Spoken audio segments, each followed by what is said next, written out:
আজিৰে পৰা ৭ দিনীয়া বৰ্ণাঢ্য কাৰ্যসূচীৰে মানস ৰাষ্ট্ৰীয় উদ্যানত অনুষ্ঠিত হ'বলৈ গৈ আছে মানস মহোৎসৱ। আৰু যি প্ৰান্তত মই উপস্থিত আছোঁ মানস ৰাষ্ট্ৰীয় উদ্যানৰ বাঁহবাৰী বনাঞ্চলিক কাৰ্যালয়ৰ সমীপৰ, য'ত মানস ফেষ্টিভেলৰ উলহ মালহে আয়োজন কৰা হৈছে। মই কেমেৰা সহযোগীক দেখুৱাবলৈ অনুৰোধ জনাইছোঁ। ইতিমধ্যে দেখিবলৈ পোৱা গৈছে ৰাতিপুৱাৰ ভাগৰে পৰা সকলোৱেই সম্পূৰ্ণৰূপে প্ৰস্তুতি গ্ৰহণ কৰিছে। মানস ৰাষ্ট্ৰীয় উদ্যানৰ দাঁতিকাষৰীয়া যি প্ৰকৃতিপ্ৰেমী দল সংগঠনবোৰ আছে সকলোৱে যৌথ উদ্যোগত আজিৰে পৰা মানস ৰাষ্ট্ৰীয় উদ্যানত ৭ দিনীয়াকৈ অনুষ্ঠিত কৰিবলৈ যোজা চলাইছে। মানস ফেষ্টিভেল বৰ্ণিল ৰূপত সজাই তোলা হৈছে মানসৰ বাকৰি। বিশ্ব ঐতিহ্যৰ ক্ষেত্ৰত মানস ৰাষ্ট্ৰীয় উদ্যানত প্ৰথমবাৰৰ বাবে উদযাপিত হ'বলৈ গৈ আছে মানস উৎসৱ। এই উৎসৱত ৰাষ্ট্ৰীয় উদ্যানলৈ অহা পৰ্যটকসকলৰ বাবে দাঁতিকাষৰীয়া বিভিন্ন জাতি জনগোষ্ঠীৰ সুস্বাদু খাদ্যৰ সম্ভাৰসমূহ লোৱাত সুযোগ পাব।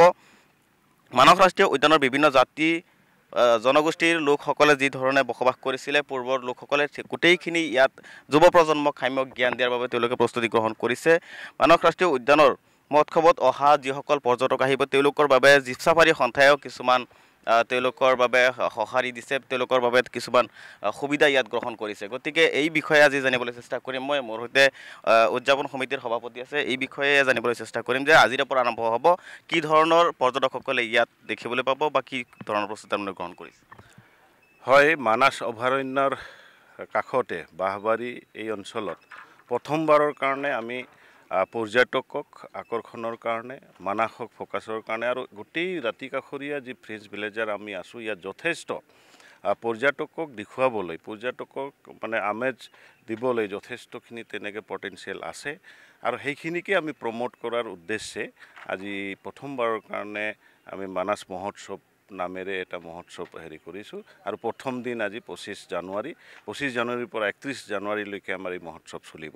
এই মহোৎসৱ বিশেষ আকৰ্ষণ যে ইয়াত বিশেষকৈ আমাৰ ইয়াত বিভিন্ন জাতি জনগোষ্ঠী আমি আছোঁ, তেওঁলোকৰ পূৰ্বতে কেনেধৰণে জীৱন নিৰ্বাহ কৰিছিলে, তেওঁলোকৰ ঘৰ, তেওঁলোকৰ পূজা পাতলৰ পৰা আদি খোৱা লোৱা। ইতিমধ্যে আমি এটা ট্ৰেডিশ্যনেল ভিলেজ এটা স্থাপন কৰিছোঁ, য'ত আদিবাসীসকলৰ ঘৰ, গোৰ্খাসকলৰ ঘৰ, মানে এই ৰাজবংশীসকলৰ, বড়োসকলৰ তেনেদৰে আমি প্ৰয়াস কৰিছোঁ। তাৰোপৰি ইয়াত আমাৰ যিখিনি খাদ্য সম্ভাৰ, সেই খাদ্য সম্ভাৰ আমি যথেষ্ট পৰ্যটকক খোৱাৰ এটা ব্যৱস্থাটো আমি কৰিছোঁ। লগতে আৰু আমোদ প্ৰমোদৰ কাৰণে আমি ইতিমধ্যে এক্সপ' আছে, এক্সপ'ত ইথেনিক যিটো ফুড মানে মাংসই হওক বা অন্যান্য ধৰণৰ যি জনগোষ্ঠী যিটো খায় সেইটোও আমি পৰ্যটকক খোৱাৰ এটা ব্যৱস্থাটো কৰা হৈছে। হয়, নিশ্চিতভাৱে দেখিবলৈ পোৱা গৈছে এই ধৰণে তেওঁলোকে সম্পূৰ্ণৰূপে প্ৰস্তুতি গ্ৰহণ কৰিছে, সম্পূৰ্ণৰূপে সাজু হৈছে যে আজিৰে পৰা যি বৰ্ণাঢ্য কাৰ্যসূচী যি আৰম্ভ কৰিছে। আজি বিশেষকৈ কি কাৰ্যসূচী আছে বা পিছলৈকে কাৰ্যসূচীবোৰ কি ধৰণৰ হ'ব? আজি বা কাৰ্যসূচীবিলাকে আমাৰ আনুষ্ঠানিকভাৱে আজি বা প্ৰগ্ৰামটো অপেনিং কৰা হ'ব। আমাৰ সভাপতি মহোদয়ে যি ধৰণে কথাবিলাক কৈছে সেইটোৱে ৱাইল্ড লাইফ বেষ্ট হয়। ফেষ্টিভেল চাম বুলি যদি বা আমাৰ ইয়াতে আহে তো তেখেতসকলে ইয়াতে আমাৰ বা যিখিনি wild life highlight activity, jeep safari, river rafting, elephant ride সেইখিনি বা কৰিব পাৰিব। ইয়াত ব'টিং আছে, ব'টিং বা কৰিব পাৰিব। আৰু আমি স্পেচিয়েল আজি 25 তাৰিখৰ পৰা 31 তাৰিখৰ ভিতৰত এই পিৰিয়ডত যিবিলাক দৰ্শনাৰ্থী মানাস বা আমাৰ ফেষ্টিভেল চাবলৈ আহে তেখেতসকলৰ কাৰণে আমি 500ৰ পৰা আৰম্ভ কৰি 1000 জীপ চাফাৰী এছ'চিয়েশ্যনৰ পৰা এটা ৰেহাইৰ মূল্যত আমি এটা ছাৰ্ভিচ দিম বুলি সাজু। মই আশা কৰোঁ এই মিডিয়াৰ জৰিয়তে আহক, ফেষ্টিভেলো চোৱা হওক আৰু মানাস এবাৰ ভ্ৰমণ কৰক। হয়, নিশ্চিতভাৱে এয়া আছিলে উদযাপন সমিতিৰ মন্তব্য। তেওঁলোকে যি ধৰণৰ প্ৰস্তুতি গ্ৰহণ কৰিছে সকলো প্ৰক্ৰিয়া আমি আপোনালোকক জানিবলৈ চেষ্টা কৰিছিলোঁ। কেমেৰা সহযোগী দেখুৱাই আছে যে কি ধৰণৰ প্ৰস্তুতি গ্ৰহণ কৰিছে। ৰাতিপুৱাৰ ভাগৰে পৰা দেখিবলৈ পোৱা গৈছে এক উখল মাখল পৰিৱেশ।